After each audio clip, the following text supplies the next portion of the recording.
Jadi miskin di Indonesia dan miskin di Malaysia itu tidak sama guys ya. Beda katanya. Kok bisa ya? Negara yang paling nomor satu di dunia sekarang, rakyatnya mengatakan dia bahagia, adalah bangsa Indonesia. Jangan kaget kalau di periode yang sekarang semakin terasa menggilanya, di mana rakyat sedang dalam proses dimiskinkan semiskin-miskinnya. Jangan berharap kepada siapa-siapa. Tidak ada lagi yang bisa kita percaya. Mereka yang tampil di depan TV dengan segala ocehannya, mereka hanyalah badut-badut semata. Mereka tidak mengerti dan mereka tidak punya hati untuk bangsa ini.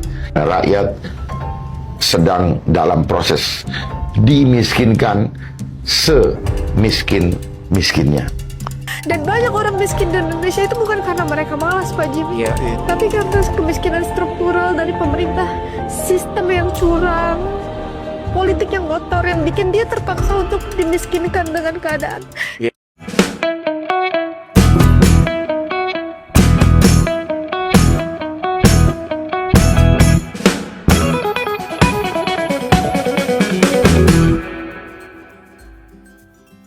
Assalamualaikum warahmatullahi wabarakatuh. Jumpa lagi dengan saya guys, Cak Mujib. Gimana nih kabar teman-teman semua? Semoga sehat selalu dalam lindungan Allah Subhanahu wa taala, dijauhkan dari segala mara bahaya, malapetaka, bencana dan bala serta berbagai macam penyakit. Amin amin ya rabbal alamin. Oke, kali ini guys kita akan mereaksi sebuah video yang sangat menarik nih guys ya. Indonesia dan Malaysia. Akankah kemiskinannya itu sama ya kan, Indonesia dan Malaysia, atau berbeda? Jadi jom kita simak video kali ini. Let's go. Kerana di Malaysia susah mau cari orang yang betul-betul susah. Oh. Ada orang susah, tetapi susah untuk cari orang yang betul-betul susah. Tidak ramai. Oh, gitu. Jujur. Di Indonesia lebih banyak maksudnya orang susah. Jujur lebih banyak orang susah. Jujur. Betul. Nah, ni saya Iya cerita sih. reality. Apa adanya ya. Kerana apa Indonesia ramai orang susah? Kerana rakyatnya ramai. Rakyatnya ramai. Yes, rakyatnya kan hampir 300 juta kan, hampir. Iya, hampir 300 juta. 270 kan kurang lebih. Jadi ramai orang susah. Saya rasa dekat sini macam contoh tepi-tepi jalan banyak gerobak-gerobak. Di Malaysia mana ada gerobak-gerobak Oh iya. Oh sih. iya. Tak ada.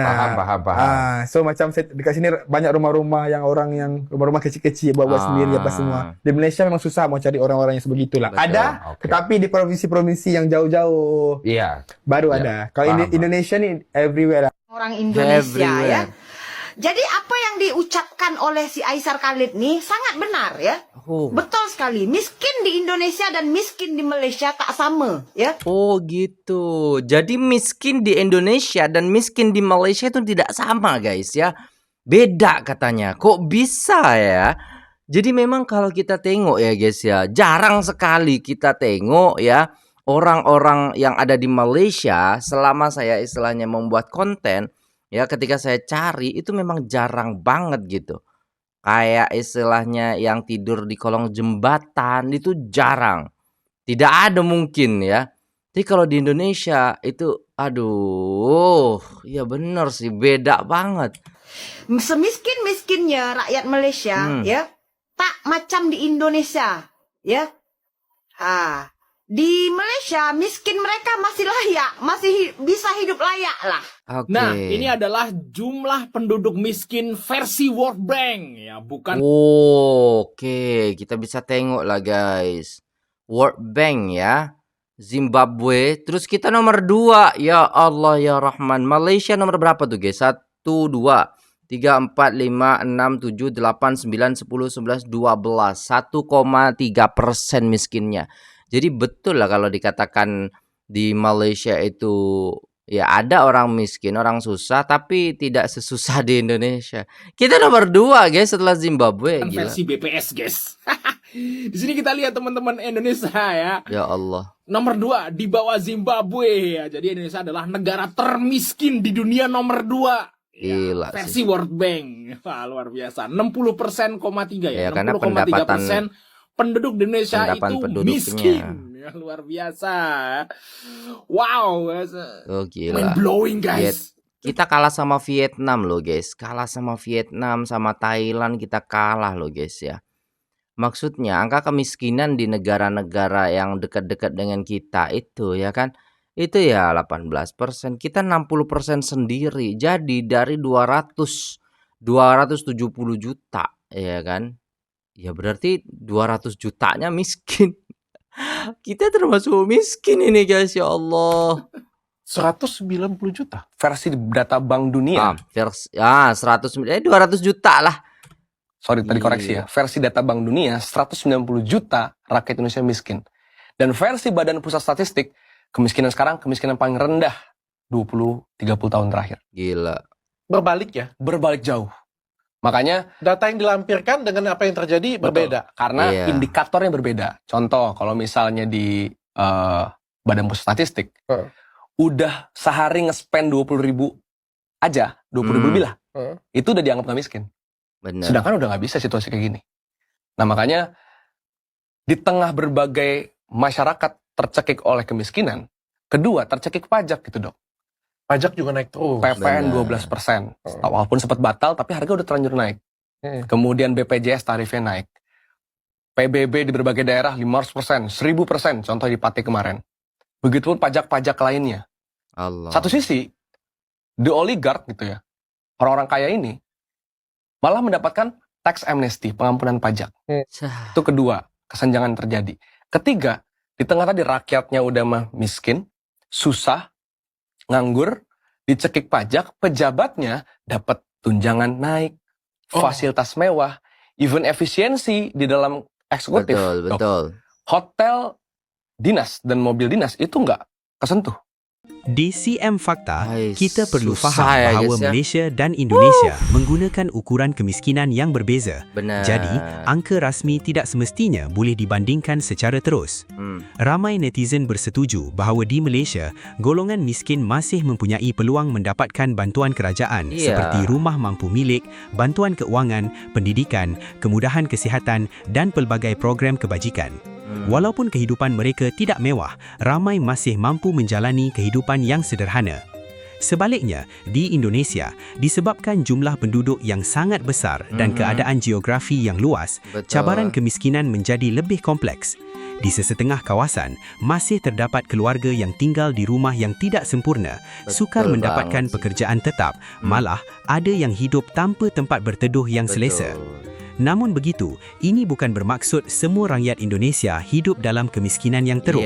Indonesia juga mempunyai banyak bandar yang maju, ekonomi yang berkembang dan jutaan rakyat yang hidup dengan baik.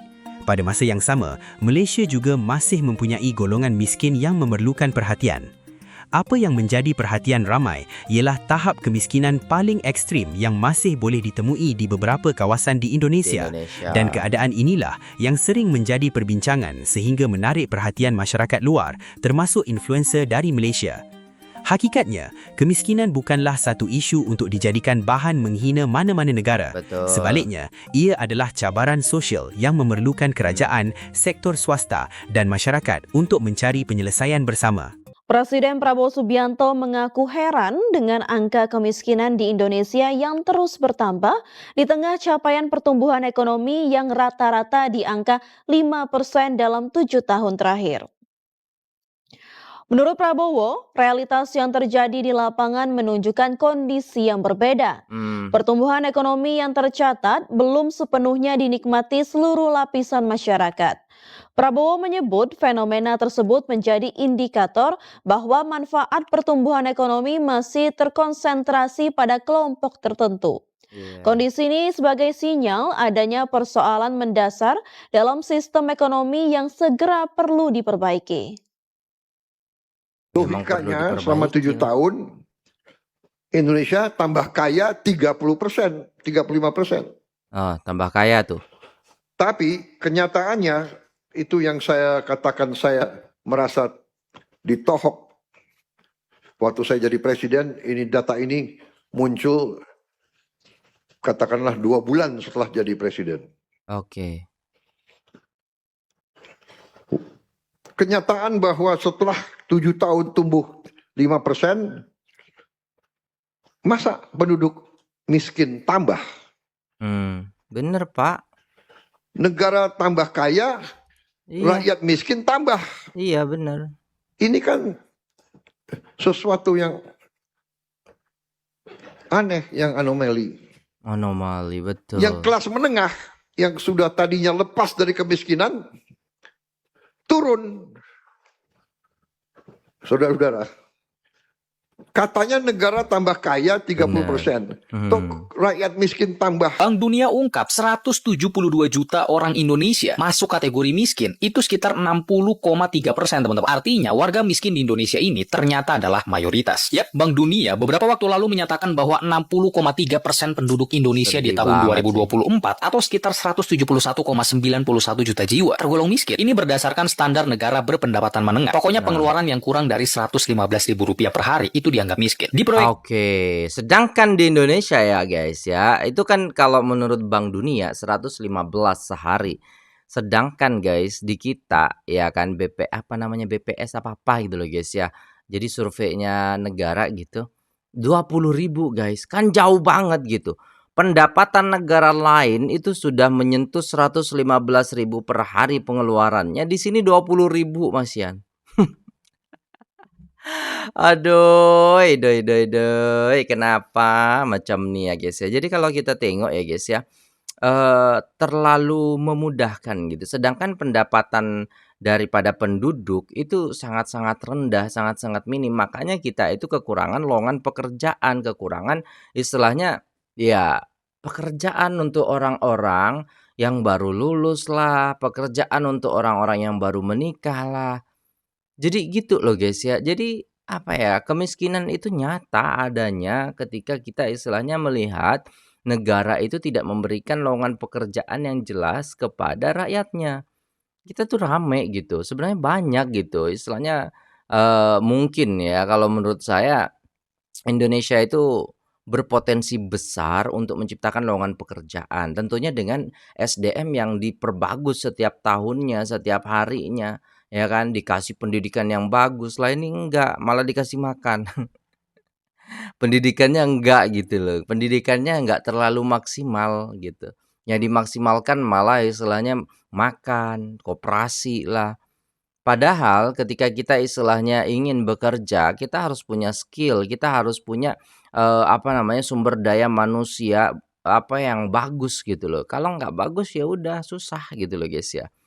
Makanya istilahnya ketika kita ya ke luar negeri, ya udah kerjanya ya gitu-gitu aja, tapi ya lebih mending di luar negeri daripada di Indonesia tapi nggak dapat kerjaan gitu kan.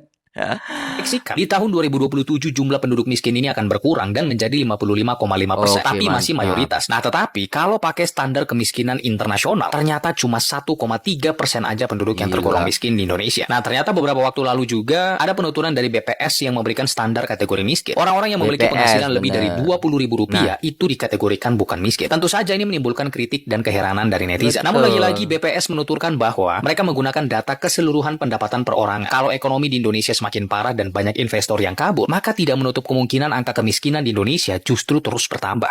Gimana nggak kabur? Gimana nggak kabur ketika ada investor mau masuk, semuanya dijegal sama pajak-pajak, sama ya gitulah guys ya. Banyak retorika ataupun persyaratan-persyaratan harus ini, itu, dan lain sebagainya.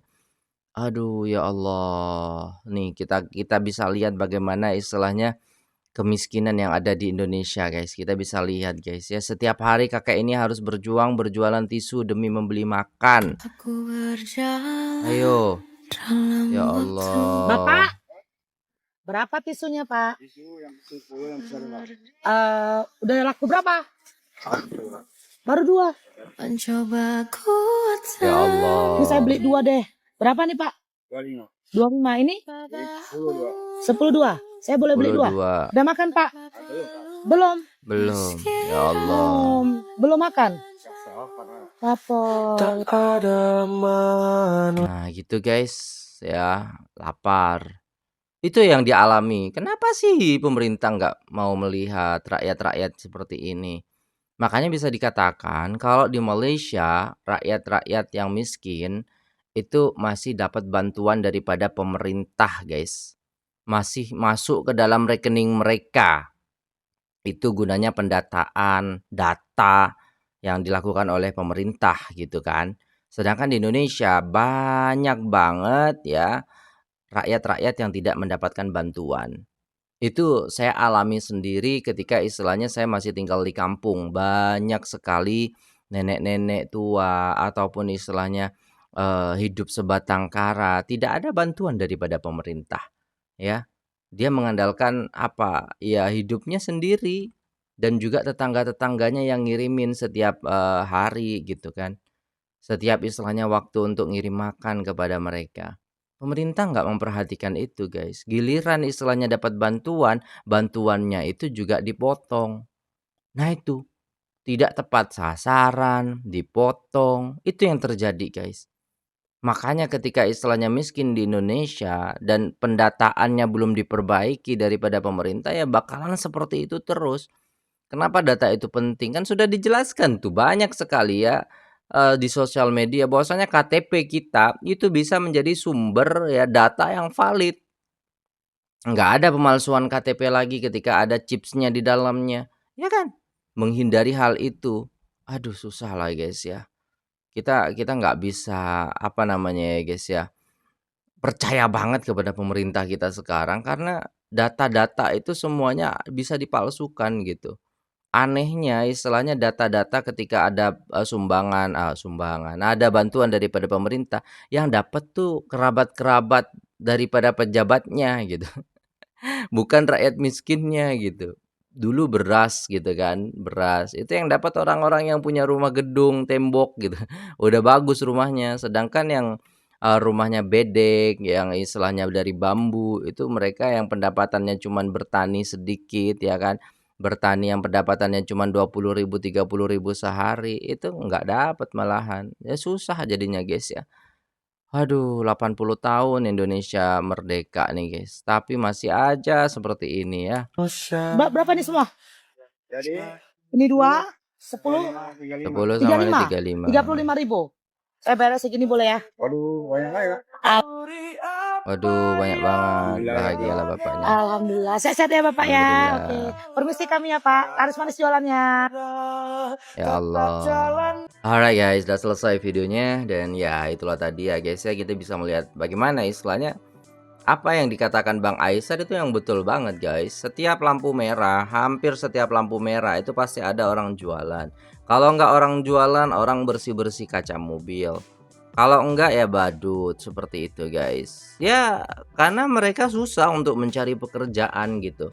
Sekalinya ada pekerjaan, kalau yang istilahnya pemerintah punya, nanti persyaratannya ini itu dan lain sebagainya.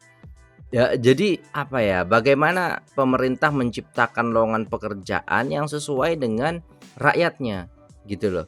Kalau SDM kita itu belum mampu kepada tingkat yang lebih besar, ya ciptakan lowongan pekerjaan yang biasa-biasa saja. Tapi kalau kita tengok ya guys ya, bagaimana SDM kita mau maju ketika sekolahnya, pendidikannya itu terbatas. Ketika pendidikannya itu tidak maksimal. Kenapa saya bilang seperti itu? Ya karena banyak istilahnya pendidikan-pendidikan yang anak-anak saja kadang tidak mampu untuk sekolah. Masih ada orang yang putus sekolah. Masih terhalang oleh waktu, oleh istilahnya apa ya guys ya, jalan yang tidak ada mulus-mulusnya ya kan, terus jembatan yang belum dibangun, banyak banget problematikanya. Terus ketika itu mau istilahnya rakyatnya itu bekerja keras gitu ya susah gitu. Bekerja kerasnya itu bukan karena mereka istilahnya ingin kaya, tapi ingin bertahan hidup seperti bapaknya tadi. Dan itu masih banyak lagi video-video yang seperti itu ya guys ya. Allah nggak tahu lah guys ya. Harusnya pemerintah itu kan memperhatikan, oh ini sudah usia segini saatnya menikmati di rumah. Kan pajak kita juga bisa digunakan seperti itu untuk bantuan kepada masyarakat, untuk mensejahterakan masyarakat. Ini pajak digunakan untuk apa? Untuk pemerintahan ya, untuk diberikan kepada fasilitas mobil mewah, hotel bintang 5 dan lain sebagainya, dinas dan lain sebagainya. Na'udzubillah. Semoga kita termasuk orang-orang yang peduli kepada lingkungan kita, dan juga kita termasuk orang-orang yang senantiasa ya guys ya menolong ya orang-orang di sekitar kita. Jadi ketika kita membuka mata ataupun melihat mata kita dengan kondisi seperti itu, maka bergeraklah untuk membantu seperti itu ya guys ya. Karena kita tidak tahu ya kan berjumpa lagi atau tidak. Bisa jadi Allah sudah menunjukkan kepada kita, tapi karena hati kita itu gelap, jadi kita istilahnya tidak membantu mereka. Selagi Allah memberikan kesempatan untuk kita, maka lakukanlah seperti itu ya guys ya. Oke, itu dulu videonya. Terima kasih sudah tengok video ini sampai selesai. Jangan lupa like, share, komen, dan subscribe. Saya pamit undur diri. Wassalamualaikum warahmatullahi wabarakatuh.